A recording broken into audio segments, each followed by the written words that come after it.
I'm Brad DeLong. This is my morning coffee. I see in my New York Review of Books,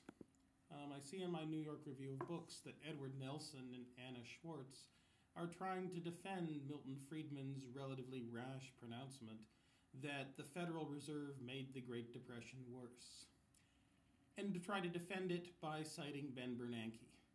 Now, I think there is a world of difference between Ben Bernanke's formulation, which is that a Great Depression was coming and that the Fed could have headed it off if it had properly handled the banking panic, and the Federal Reserve did not do so, and Milton Friedman's statement that the Depression was produced by, quote, government mismanagement, unquote. There was government mismanagement, but I would say that, not that it caused the Depression, but that it failed to head off the Great Depression.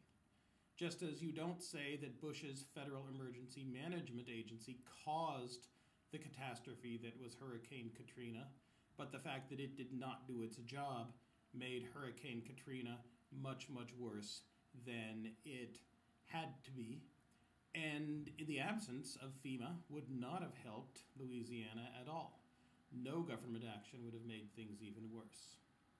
Now, Milton Friedman in his enthusiasm seems to have forgotten that the absence of the Federal Reserve during the Great Depression would have produced not a lower but a higher overnight bank-to-bank interest rate, would have produced not a reduction in the discount rate, but an increase in the discount rate.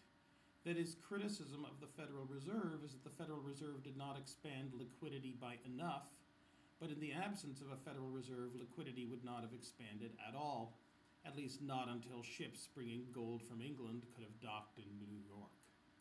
Now, it is certainly true that you do not absolutely need a central bank to increase the money supply in a panic or in a Great Depression. A dominant financial oligarch can substitute, and can do so if other people are scared enough of him to accept that what he decrees as good is as good as legal tender. And I believe that J.P. Morgan, the financier J.P. Morgan, did do this good service for the United States during the Panic of 1907.